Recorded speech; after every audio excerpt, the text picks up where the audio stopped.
Welcome back to our channel Bezwadian cooking corner. Hi అండి, నేను మీ సునీత. అందరూ ఎలా ఉన్నారు? బాగున్నారా? ఈరోజు మన వీడియోలో ఎండ్రాయిలు కోడిగుడ్డు కర్రీని ప్రిపేర్ చేస్తున్నానండి. దీనికోసం ముందుగా డిష్ పెట్టుకున్నాను. తగినంత ఆయిల్ వేసుకోవాలి. ఒక 5 స్పూన్ల వరకు ఆయిల్ వేసానండి. ఆయిల్ వేడైందండి. ఇప్పుడు ముందుగా ఉడికించి పక్కన ఉంచుకున్న 4 గుడ్లు సన్నగా ఘాట్లు పెట్టుకున్నాను. వీటిని వేసుకుని ఫ్రై చేసుకున్నాను.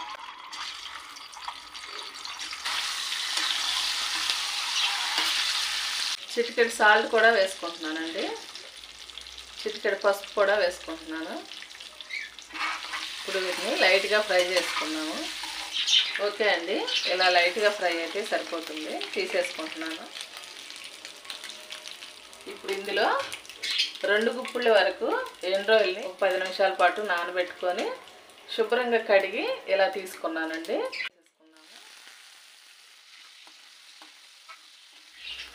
ఈ రొయ్యలు కూడా లైట్గా ఫ్రై అయితే సరిపోతుందండి. తీసేసుకుంటున్నాను. ఇప్పుడు ఇందులో ముందుగా సన్నగా తరిగి పెట్టుకున్న 4 ఉల్లిపాయలండి, అలాగే 3 పచ్చిమిర్చి సన్నగా తరిగి పెట్టుకున్నాను. ఇప్పుడు వీటిని వేసేసుకుందాం.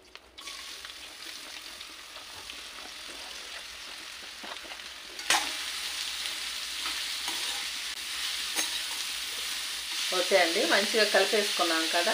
10 నిమిషాల పాటు చిన్న మంట మీద ఫ్రై చేసుకున్నాము. 10 నిమిషాల తర్వాత చూద్దామండి. ఇలా సగం వరకు ఉల్లిపాయలు ఫ్రై అయిపోయినాయి. ఇప్పుడు ఇందులో ముందుగా తరిగి పెట్టుకున్న 3 టమాటోలు అండి. ఈ టమాటోలను కూడా వేసేసుకున్నాము. ఒకసారి మంచిగా కలిపేసుకున్నాము. ఇప్పుడు ఇందులోకి కొంచెం పసుపు వేసుకున్నామండి. కర్రీకి సరిపడా ఉప్పు కూడా వేసేసుకున్నాము. ఉప్పు వేసుకుంటే ఈ టమాటోలు తొందరగా మగ్గుతాయండి, అందుకని ఇప్పుడు వేసేస్తున్నాను. మీ టేస్ట్కి తగినట్లుగా ఉప్పు వేసుకోండి. కొంచెం కరివేపాకు,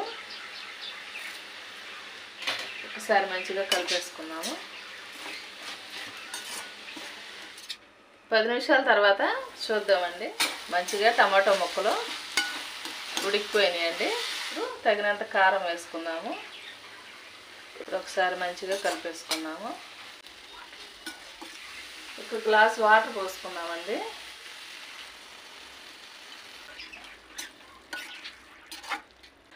మళ్ళీ 10 నిమిషాలు ఉడికించుకుందాము. ఇలా మంచిగా ఉడుకుతుంది కదా. ఇప్పుడు ముందుగా నానబెట్టి ఉంచుకున్న కొంచెం చింతపండు పులుసు తీసి వేసేసుకుందాము.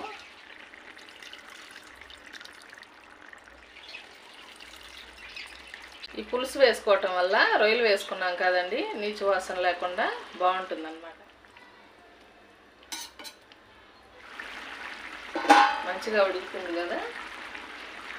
ఇప్పుడు ముందుగా ఫ్రై చేసి పెట్టుకున్న రొయ్యలను కూడా వేసేసుకున్నాము. ఎగ్స్ కూడా వేసేసుకుందామండి. ఒకసారి మంచిగా కలిపేసుకున్నాము. మళ్ళీ మూత పెట్టుకొని ఆయిల్ సపరేట్ అయ్యేంత వరకు ఉడికించుకుందామండి. చూసారు కదా, ఆయిల్ సపరేట్ అయ్యింది.